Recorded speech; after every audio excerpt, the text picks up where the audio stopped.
Yeah.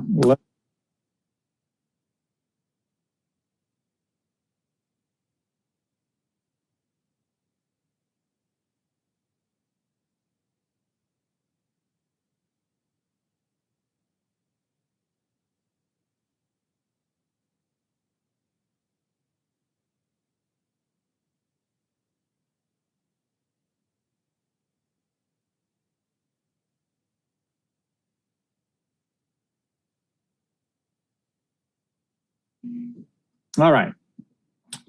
All right. We will, it's now 6:30 p.m. and I will call to order the September meeting of the Budget and Finance Commission. Jennifer, can you please call roll? Actually, sorry. What's that? Doug will call roll. All right. Doug, will you please call roll? Sure, sorry about that. Commissioner Solomon? Here. Commissioner Samples? Here. Commissioner John? Here. Commissioner Woodham? Here. Commissioner Marin? Here. Commissioner Wynn? Here. And Chairman Conroy. Here. All right. All right, let's all rise and salute the flag and join me in the salute. Ready, begin. I pledge allegiance to the flag of the United States of America and to the republic for which it stands, one nation, under God, indivisible, with liberty and justice for all.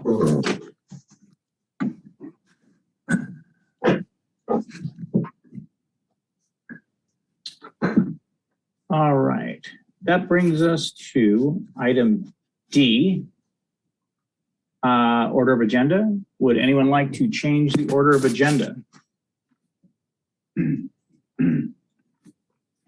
All right, seeing none, can I get a motion to approve the order of agenda? So moved. And a second. Thank you. Okay. With that, we'll do a roll call vote. Commissioner Woodham. Aye. Commissioner Johnson. Aye. Commissioner Samples. Aye. Commissioner Solomon. Aye. Commissioner Marin. Aye. And Commissioner Wynn. Aye. And the chair votes aye as well. Thank you. All right. I see no blue folder items tonight. Is that correct, Doug? Jennifer? Okay.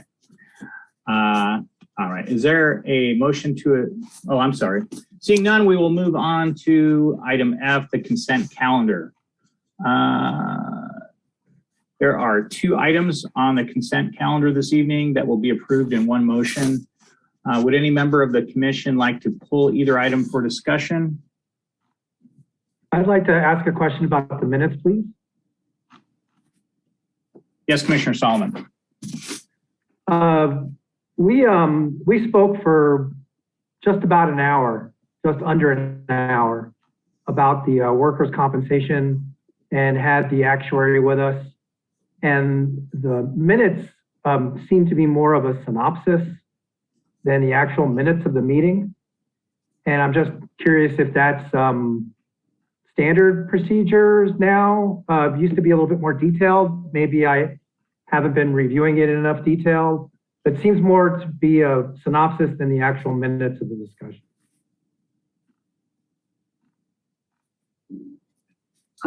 Jennifer, I don't know. In defense of that, okay, so, you know, we don't have professional minute takers. It's just a member of our staff. She reviews the tape. You know, there's a lot of conversation that goes on back and forth.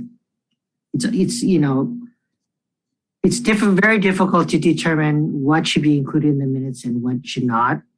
You know, she does her best to just kind of get the general ideas of what should be discussed or what should be mentioned in the minutes. So, I mean, that's the only reason why you may not see every detail of what is said back and forth, because sometimes it's repetitive. So, okay, I mean, that's just that's fine. I just wanted to get a better understanding of of the procedure.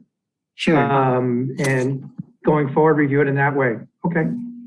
Let me just add on to that, if I may.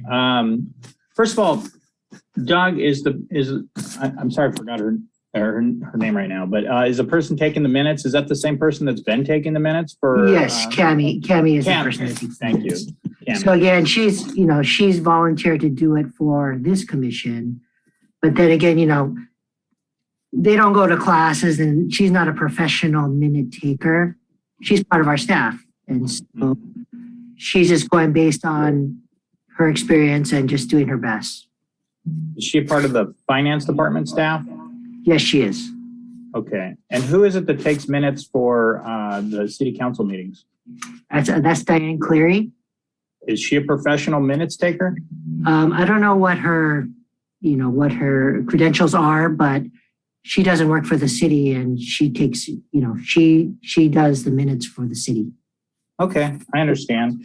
Well, Doug, I agree with you. We don't need to have every exchange and every back and forth and have it be repetitive and be 3 times as long. But I think the reason that we review and approve the minutes is to make sure that the material parts of it are all included. So it sounds like Commissioner Solomon, you thought that at least there was something missing of substance. If you'd be interested in submitting that to staff, I think we can look at those minutes again at our next meeting and approve them then. Any thoughts? So it's fine. It's only meant to as a clarification rather than a criticism. I don't mean it to be a criticism. Just trying to get a clarification of what we're reviewing and approving. And if it's a synopsis of the main points of the discussion, then I'm fine with that. If there is something during the course of the meeting that I feel like didn't get included in the synopsis, I agree with you, Chair Conroy. I bring that up and ask to be included, and I'm fine with that. Great. And I could just clarify. So the person that takes the minutes for city council is a contractor that's hired specifically to do that. And because these videos are available, the minutes are a synopsis rather than a transcription. So I agree with what everyone is saying in that if there is something specific that you see is missing from that, we can obviously edit and update it, but it isn't meant to be a transcription. So your assumption was correct in that. Okay, great. Thank you for that clarification. Certainly. All right, wonderful. And thank you for the person that does it, because it can't be an easy job. Yeah, we appreciate everybody's efforts. All right. Are there any other items, commissioners, that would like to be discussed? Okay. Seeing no hands, do we have any public comments on the consent calendar? No. Seeing none. No e-comments. Thank you. All right, with that, can I get a motion and a second to receive items F1 and F2 on the consent calendar? Motion to receive and file the consent calendar. Second. All right, seeing a motion and a second, we will do a roll call vote. Commissioner Woodham. Aye. Commissioner Johnson.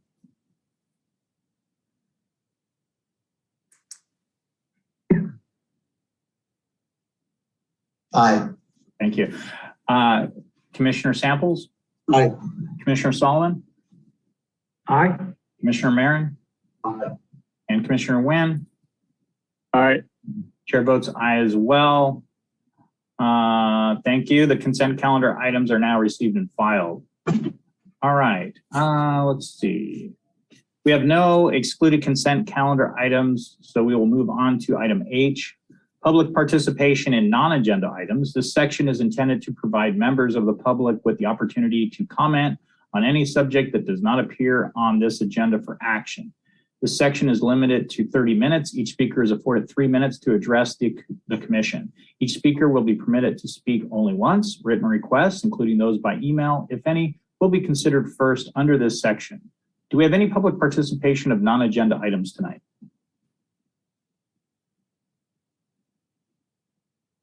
Doug, anything? No e-comments. There's no Thank you. Thank you both. All right, okay, with that, we will move on to item I, items continued from previous agendas. Would any commissioners like to recall any items from previous agendas for discussion at this time? Okay, seeing none, we will move on to item J, items for discussion prior to action. And item J1 is discussion of the Uniform Public Construction Contract Accounting Act and opportunities to streamline public works contract procurement, being presented by Ms. Jennifer Paul. Hi, everybody. So I just, let's see, brought this back. This was already presented to this particular committee back in 2018, and this was requested at the last meeting to be brought back for discussion. And so this is, I believe, for you to all discuss. So this is basically how the low limits for capital projects for to go out for bids is unduly burdensome because it is so low. And so in this text, there was just two recommended options. And I believe everyone here should be familiar with this. And probably more familiar than I am. So I'll look to you all as subject matter experts. But I did talk with Ted Seaman, and he is definitely interested in this. I didn't think at this point it would be necessary to bring him to the committee. If you do want him to come back, we can definitely have him come back next time. But this was, the presentation from 2018, like I said. And, if we want to move this forward, I think a change would have to be made in the charter. And so this is for you to all discuss and make a recommendation for next steps. And this was requested by whom? You refresh my memory on that, please. So Eugene, yes. All right. And I see Eugene's hand up, so I'll pass you the gavel. Yes. Okay, thank you, Jennifer. Thank you, Chair Conroy. Since 2018, when this has been presented, a lot of things have changed. Certainly, the code section hasn't changed. Just to kind of recap something you just mentioned and is in the report, Jennifer, the $15,000 threshold for capital improvement project is probably, I'll go ahead and use the word unreasonably low at this point. And I believe that it presents a barrier to work within the city for the various departments around the city for non-professional procurement contracts, specifically capital improvements, which it refers to. I asked to bring it back for a couple different reasons. One, there's a different city council than would have considered this before. Two, the city council has already discussed the idea of some charter amendments, and they have budgeted for 21-22 for charter changes. So if there are going to be charter changes that would streamline or improve our procurement process, I think that this would be a recommendation we'd want to make to consider among those changes if they're already going to be discussing it and doing it. The third part of it, I would say, is there's a lot of discussion at City Council about procurement, about competitive bidding, and this is something that the council is already discussing, and I don't think would be adverse to having a formal discussion when it came to numbers. I would personally think that professional services could be part of that discussion as an adjunct. It wouldn't be a modification of this code, but that's been a very hot topic and something we've discussed here a lot at these meetings. I do have a list of various, a brief list, I promise, of some different things about why I think this is important, why I asked to have it brought back, and why I think that we as a group, after discussing it, I hope, will recommend that the City Council discuss, at least in some capacity. I think that having such a low number delays some projects that could dramatically improve quality of life for residents. So you've got, say, for example, the bathrooms in the pier area. There was a problem with that. A $15,000 level is not going to get a contractor in there to fix those up. But if you had something more in line with some of the different levels that the general law cities use, let's say $45,000 for a level 2 that you referenced, up to $75,000, I think it was. Excuse me, up to $175,000. Something like that, that's an immediate need, resident need, city need, could be addressed in a more efficacious way by the department heads with our Rolodex, and I still have a Rolodex of contractors, and they're already, once we know already have approval, and we can pick 3 and then go with the best one.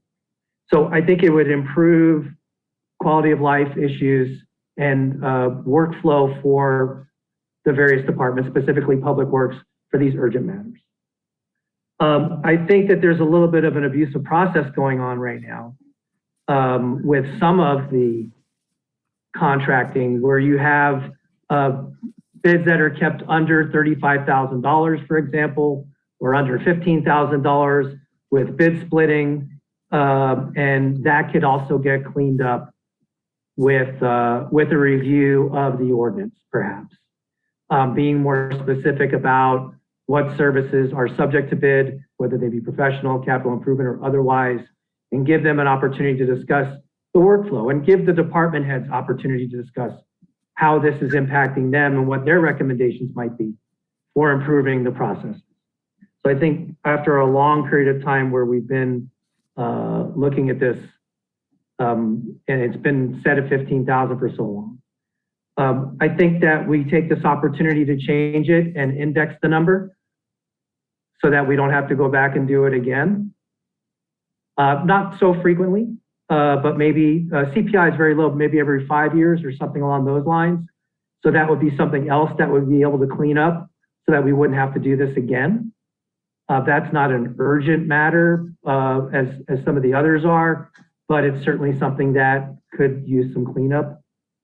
I'd also think that just some of the things we want to do here is kind of keep it simple. Make a few recommendations for the council to look at. It's their call, it's not our call. But I'm hoping that we as a group look at this and say, you budgeted for it, this is outdated, let's please take a look at this and see what the council's impressions are.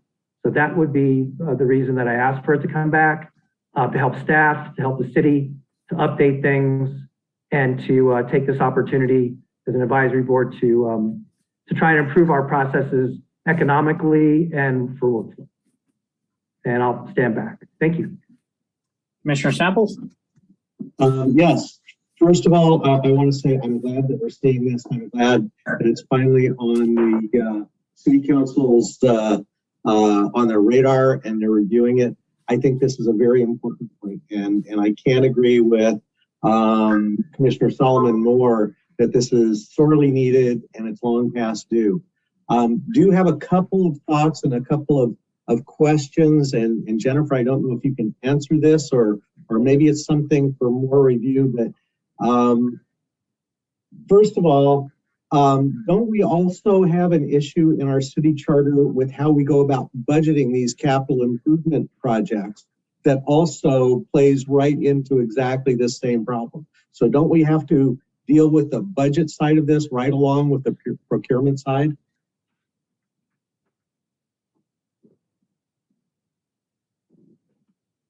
So yes, good question.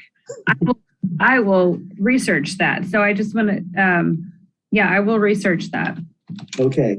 I do know that if you all do agree on this, proposal, they write a letter to City Council, and I can take it to them as an agenda item, and that could be part of the research. But I know if you want to make a change to the charter, you write a letter to the council recommending the change you want, and then I can put it on the agenda for their to receive their recommendation. Yeah, I just recall that For them to receive yours, sorry. I'm sorry. Mhm. I just recall we've had this discussion in the past, and besides the procurement thresholds, I believe there was something that had to do with budgeting in the CIP process. And that was also holding things up. It was, projects expected to be over some dollar value or with a life expectancy of, I think it was less than 10 years, then it has to go into a specific CIP budgeting process before we even get to this step. So that may be worth reviewing at the same time because that's also a city charter issue.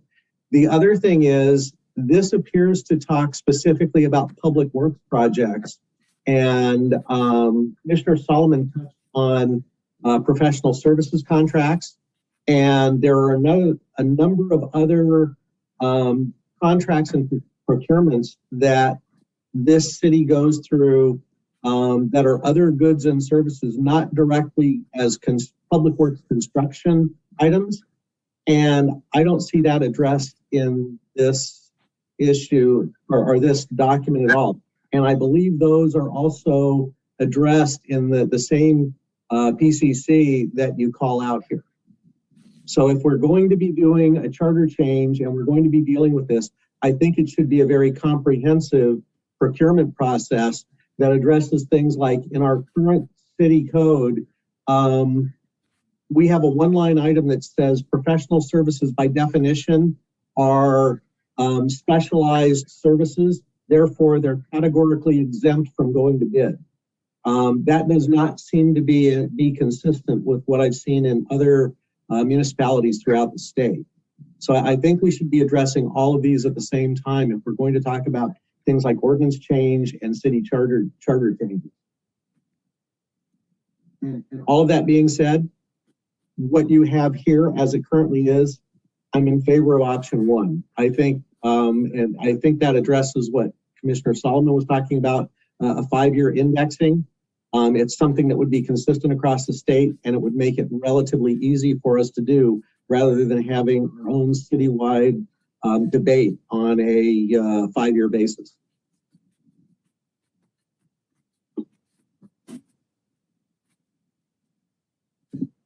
Thank you. All right, thank you, Commissioner Stemples. Yeah, I would also like to thank Commissioner Solomon for bringing this up for discussion. I agree. Setting just a fixed amount on anything that that's going to naturally change over time is not the best approach, because what fits the current year is not going to fit in the future, and the situation is just going to get worse over time. So I also agree with like an indexing model. Does anybody know how long ago this $15,000 threshold was set? Because I'm just wondering how far out of bounds it is at this point. I think it was 1990. All right. Thereabouts. Okay, so let's just say March 22nd, 1990.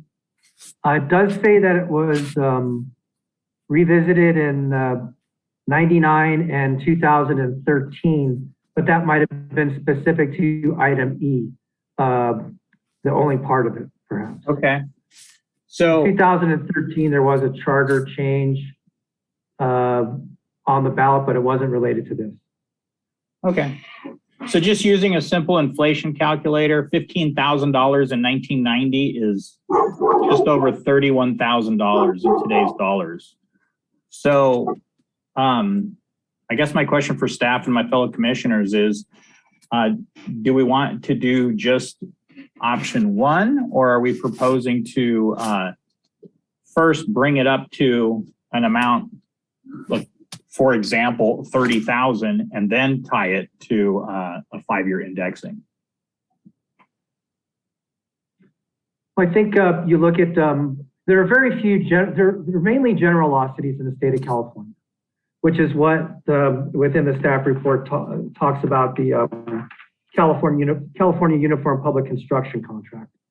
So maybe using some of the numbers that they have there for level 1, 2, and 3 contracting, or a parallel model, might be effective for us, even though we're a charter city, in that contractors are going to go out and be qualified based on the 90% of the cities in California that are general law cities. And so if we're looking for streamlining a process, if we're using as a guideline some of the California general law city guidelines, maybe not that high. I would defer to Public Works and the staff that deal with that on a regular basis, and have them make recommendations to the city about what would be a worthwhile bandwidth for the different levels. But even at 30,000, I would ask that it be a $30,000 to $45,000 level, perhaps, for level 1. Or are you talking about, Commissioner Conroy, capping it for all projects at 30, or creating a tiered system? Well, I want to make it, I was thinking consistent with our current system, but rather just shift the 15,000 to a number that makes sense in today's dollars. That would make it simpler, to be certain, where you adjusted for inflation from the last time it was amended, and then set an indexing for every 5 years. The staff report says no lower than 15,000. That would double what we've done here, Right. Just based on inflation. I want to have flexibility. Ultimately, it's the council's call, but I think is 30,000 too low? I don't know. I think that's a question for, as Jennifer mentioned, for Ted Saman or somebody in Public Works who's going to more specifically deal with this on a regular basis than perhaps even Parks and Recreation has a lot of capital improvement projects. So I think the department heads, but I think 30 would be a bottom number. Okay. So do we have enough information to prepare a letter with our recommendation for city council, or do we need to gather more information from department heads before we put that together? Well, before I weigh in on that, we don't have included in this, and I guess I was kind of sadly assuming that at some point we would hear what are the adopted guidelines under the state's UPCCA. I believe there are already numbers in that, and it's a tiered process. So projects under a certain dollar value can be done by a letter quote. Upon that next threshold, it may be 2 or 3 informal letter bids, and finally it goes to a full bid process above another threshold. And I believe that's already in the guidelines that are at the state level. So I think we should hear about those rather than trying to create our own process. So I have a document that was presented to this committee back in 2018. I think it might answer. An outline in the packet. Okay. The 3 thresholds here. Okay. Yeah, those are included in the staff report you provided, Jennifer. Oh, good. Okay. So, okay. Yeah, it has all 3 levels in there. Oh, good. Somehow I missed that. But Okay. I know at least it calls out that there's a additional around accounting and procedures under the 3 thresholds. So again, that should be taken into account as well. So I stop sharing. So when it comes to an approach, you might want to have the city council determine whether or not they, as a means of improving our procurement processes, adopt that statewide approach of a tiered level that Commissioner Samples you're talking about a minute ago, where it's got, and I'm going to abuse your language here, a letter quote, and then a more fulsome quote, and then the most onerous bidding process. That might be something that they want to adopt, so that it has a flexibility for our procedures for Public Works, let's say, using them as an example again. But then when the city starts to spend some money, that we're making sure we're getting the best bang for our buck and the most complete version of what happens. I think another part of the reason for doing this, and I'm sorry, is we're falling into, in my opinion, a situation where we take the path of least resistance. Oh, we've used this vendor before, let's just use them again. And I don't want to see that happen. I don't think it's the best interest of the city to see that happen going forward, which is another reason to perhaps adopt the tiered system, that even that comfortable, that chocolate chip cookie contractor that smells so good and we've loved so many times before is going to be the one that we just default pick. That's not in the best interest of the city. You hear the argument all the time about having institutional knowledge for our processes. Well, that's great, but people also get a little bit too comfortable and things begin to slide. Well, I think there's a difference here between the city charter issues that we have to deal with, which is the dollar thresholds and awarding contracts. And the other one is the bidder selection process. So I'm very familiar with many cities having pre-validated vendors for different types of projects, and they'll go out to bid on maybe every 2 or 5 year basis, and they'll come up with a list of contractors that are pre-approved, and those are the ones that have the opportunity to put in letter bids, or they have maybe level 1 and level 2 opportunities, and then level 3 becomes it's wide open for anybody that might want to bid. So those are all procurement processes that we would have to look to Jennifer and our staff to figure out how to validate that. But yeah, I do agree with you, Commissioner Sullivan. We've got some vendors that have been here for years and years and years. Many of them are very, very solid, but I think we should allow ourselves the opportunity to reach out and look around every once in a while. I agree. That would be What do you think, Jennifer?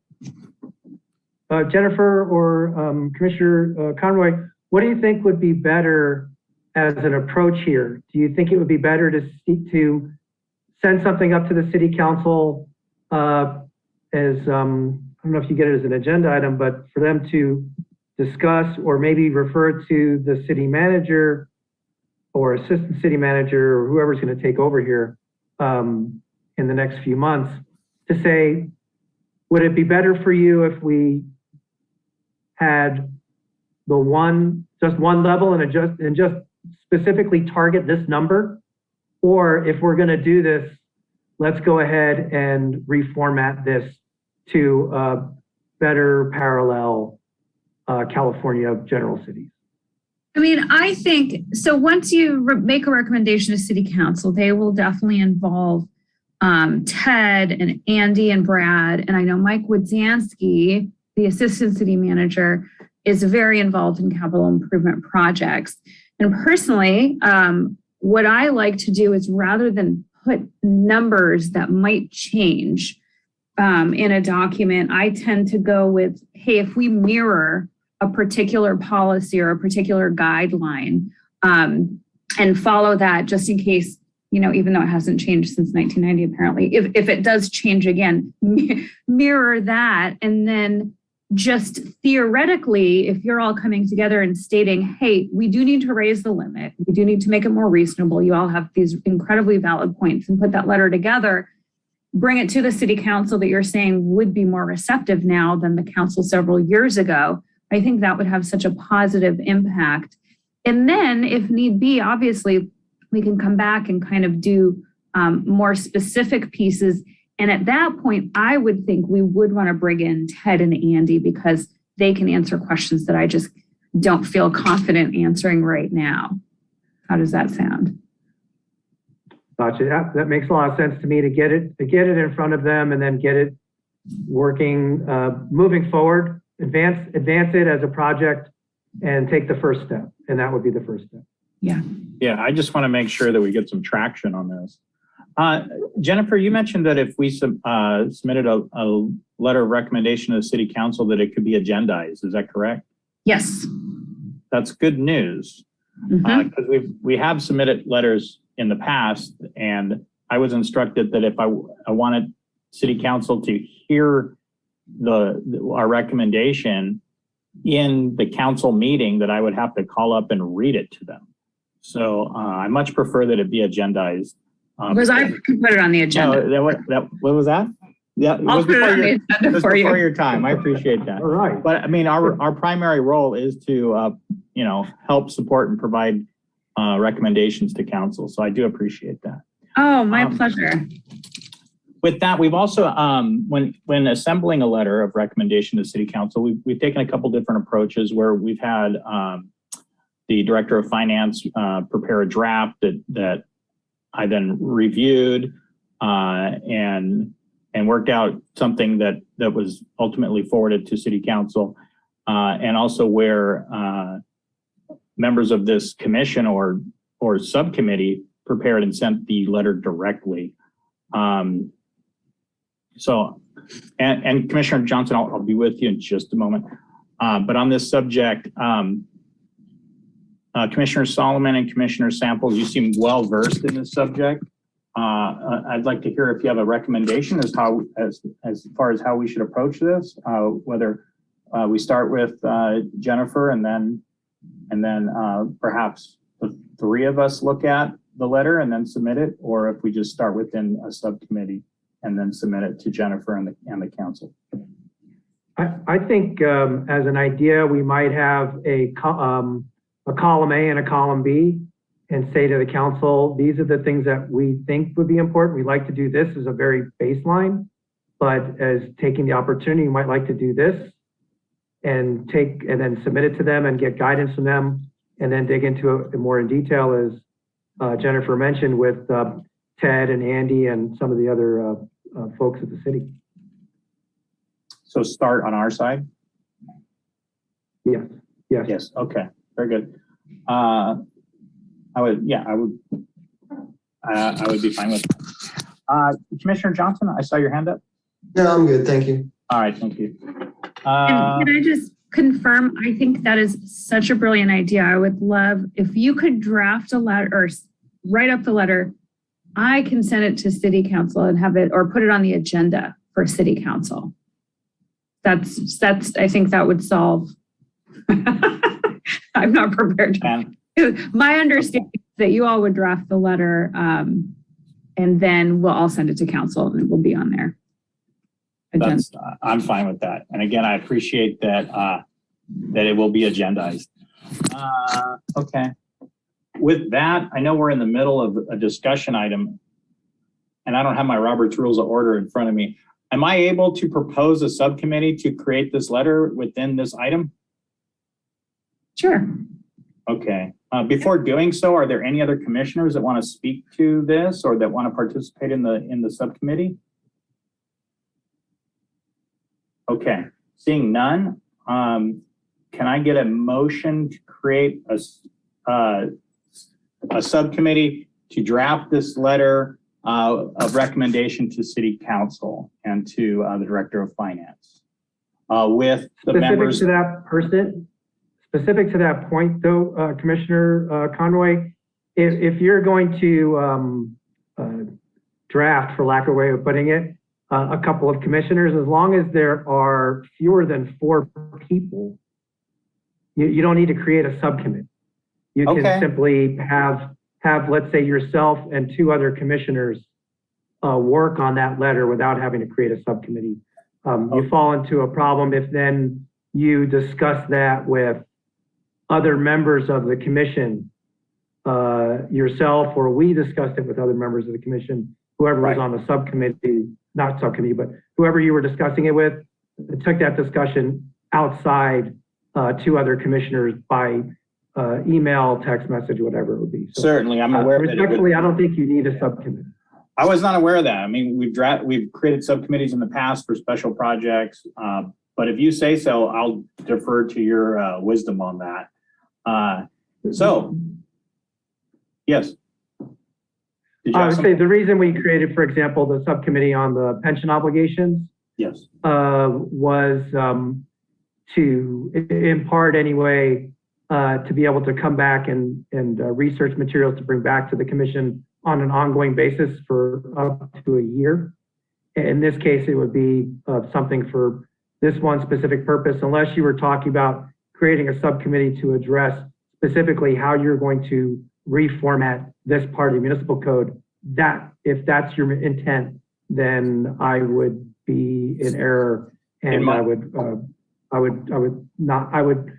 it's not specifically for the letter, but for the code section, that's different. I understand. I think it'd be premature to create a subcommittee for that because, like we all said, we're just getting it started. But the point I want to make is that we actually get it started and again, get traction with this and you know, make it happen. All right. So with that, we will not need to form a subcommittee, and but I will propose the letter drafting group of Commissioner Samples, Commissioner Solomon, and myself. Seeing no opposition from anybody, Anybody want to jump in on that? so ordered. So it's a group and not a subcommittee, right? Yeah, exactly. It's a little less formal. I just want I to think get I've it been done. drafted before, so I think. and admittedly, of the three of us, I'm the least knowledgeable on the subject, but but as chair, I'm happy to bird dog the whole thing. So separately, Mel is the procurement expert. wonderful. Well, you got the right guy on the team then. Okay. Fantastic. Going back to item J1 in its entirety, and the item presented, do we have any more questions or comments from commissioners related to this item? Just a clarification, then we're going to create this letter, and then you'll, Chair Conroy, you'll submit that to Jennifer, and Jennifer will then bring it to the council, or are we going to revisit it at the next meeting? My preference is that the three of us put our heads together and come up with a letter that the three of us, that makes sense to the three of us, and we submit that to Jennifer. It would be our letter of recommendation, but if there's something that she feels strongly that needs to be changed, then we would be open to that. Otherwise, she will agendize it as soon as she can, per what she said earlier. The only concern I have is that what we come up with may not be something that everyone agrees with. Well, because our meeting was so late, I hear what you're saying. Because our meeting was so late in the month this time, I assume we're going to be having another meeting pretty soon.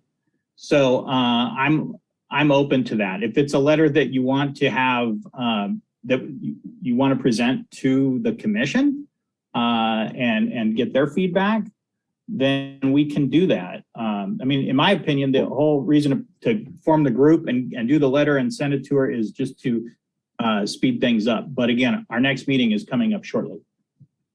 Well, there'll be one council meeting, I think, before we would meet next. I would ask, for my own benefit, I just want to make sure that it's okay with us as a group that that's what happens. I don't want to, I want to make sure everybody's comfortable with that. Yeah, I think to me, it would reflect. I'm sorry, go ahead, please, Damien. I was just going to say, if really the goal of the letter is just to say, let's revisit this subject. We think it's important and that it hasn't been revisited since 2013 in a number that was set in 1990.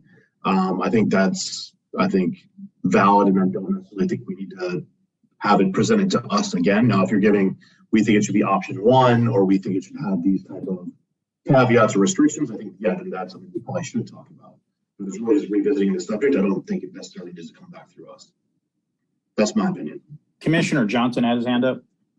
Yeah, Commissioner Marin pretty much said what I was feeling, that if it's, and I think that's what it should be anyway, is we should raise the issue, and in which case, and I'm indifferent, I trust the team anyway to draft a proper letter. And I think we know we don't really have the information to start making recommendations as far as guidelines.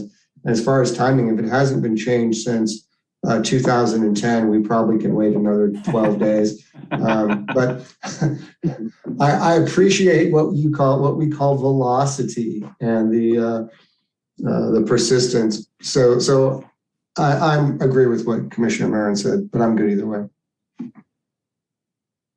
All right, thank you. Fair enough. With that, I see no reason not to discuss it as a group at our next meeting. So that's what we'll do. So we will prepare the draft and we'll present it at the next meeting and get everyone's agreement that it's what the commission as a whole wants to think. I agree. I think that's a good idea. Fantastic. Thank you, gentlemen. And Ms. Paul. All right. Anything else on item J1? I want to make sure everyone gets a chance to ask any questions, make sure they're clear on what's being reviewed this evening, or make any comments or opinions known. Okay. Seeing no hands and hearing no statements. Are there any public comments? I'll make a motion then. Some public comments. I'll make a motion. Yeah. Are there any public comments on item J1? Seeing none, can I get a motion and a second to receive and file item J1? So do we I'll want make a to motion receive and to file continue this? the item. I'm sorry. I'll make a motion to continue the item till our next meeting. Thank you. Can I get a second to continue the item until our next meeting? Second. All right, with a motion and a second, we will do a roll call vote. Let's start with Commissioner Woodham. I'm sorry, I didn't hear you. Commissioner Woodham? Aye. Thank you. Commissioner Johnson? Aye. Commissioner Samples? Aye. Commissioner Solomon? Aye. Commissioner Marin? Commissioner Marin? Okay, thank you. Commissioner Wynn? Aye. And the chair votes aye as well. Item J1 is continued until our next meeting. Okay. I have a question for you, Jennifer. So this item was brought up specifically because of Commissioner Solomon. Per our calendar, was there something else that was scheduled for this month's meeting? No, it was just an open meeting? Correct. Okay, wonderful. I just want to know if there was something that got rescheduled. Thank you very much. My fault. We're all here. We almost took the whole month off. All right. All right. With that, that was our last item for discussion prior to action. So we will move on to item K, member items and referrals to staff. And we will begin with Vice Chair Woodham. None, thank you. Thank you. Commissioner Wynn. None here. Thank you. Commissioner Marin. Nothing at this time. Commissioner Solomon. I do have a question, please. I'll be brief, promise. The pier leaseholders in the harbor, as part of their rents to us, we collect dues that get paid to the King Harbor Association and the Pier Association. And then those dues are forwarded to those two entities and spent. Part of the Waterfront and Economic Development roles and responsibilities is working with the pier stakeholders and the leaseholders. They've been, some of them, vocal about what are we paying our dues for and not seeing the results of the money that's going out there. I looked up the tax returns. There are none for the King Harbor Association. And their last one was in 2019 from the Pier Association, which received $85,000 in dues and spent $43,000 on advertising, $10,000 on a website. Could you please ask Waterfront Director Proud, do we get reports that the city, to get reports on the monies and how they get spent? I mean, we're acting as conduit for these funds. And there are leaseholders. Their contracts are with us. It's money that they're paying in each month, and we're handling for them. Do we get reports to know how that money is getting spent specifically? If it's all getting spent, if it's getting reinvested, or what happens with all of that? And if we do, then that's great. It might just be a question of, yeah, we get reports and we can look at it at a different time, as opposed to, no, we don't get reports and here's why. Yes, I will talk with Stephen Proud about that. Good question. Thank you. Do you think you'll get back to us via email, or how will we learn more about that? Such a great question.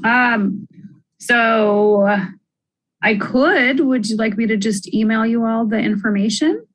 Yeah. That's fine with me. Commissioner Solomon, it was your question. I'm fine with that. It could end up leading to another discussion, but if it's something that there are reports that we get and you can find them here, then we can direct our leaseholders to there and say, here's how your money's getting spent. Sure.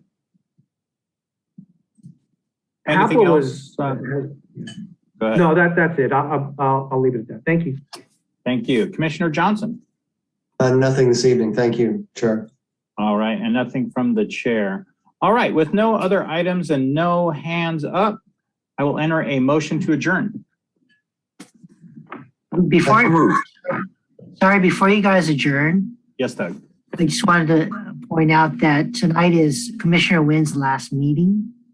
Why is that? Oh, And I kind of talked to him about it or emailed him earlier today. There's been a new appointee that is going to be replacing him as of October 1st.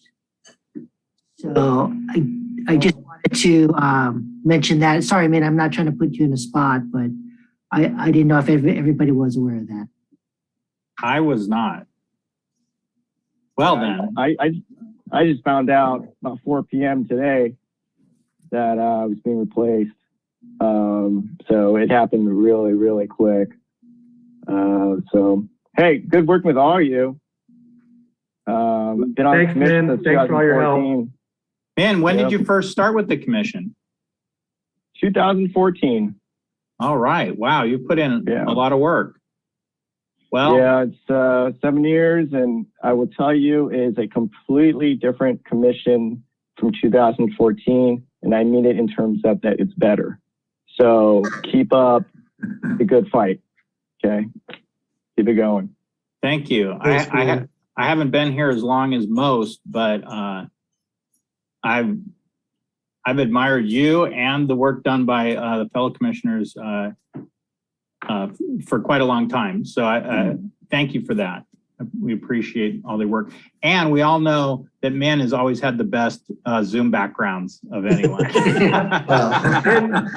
And holiday outfit. And holiday Yeah, outfits. holiday outfits. Yes, for sure. You know, when you want to I talk try about to how have fast some. time goes, I mean, Min and I think it was the first, I don't know about you, Min, for me, it was the first commission I've served on. And so it was quite a big deal in 2014. We were sitting in council chambers waiting to be called up and give our presentations or answer questions or whatever. So Min and I met back then, and I agree. It's been a pleasure working with you, and it's great to see the evolution of the commission. So I know we'll continue to see you in other things, and thank you and good luck. Thank you. Yeah, thank you, Steve. Yeah, we go way back to 2014, and yeah, it's a complete shock. I still don't know why I was removed. I guess I'll find out later. But Jennifer, it was great working with you for 2 months, right? August and September. And To you. I'll see you all around. But thank you for all your kind comments, and thank you for all. I've learned a lot from every one of you. So thank you. Thank you. Thank you, Min. Thank you, Min. Doug, for pointing that out to us also. Sure. Sure. Thank you, Min. Really gonna miss you. Same here. Same here. All right. With that, I will thank all you fellow commissioners, Jennifer, Doug, Tammy. Have a good night. And this meeting is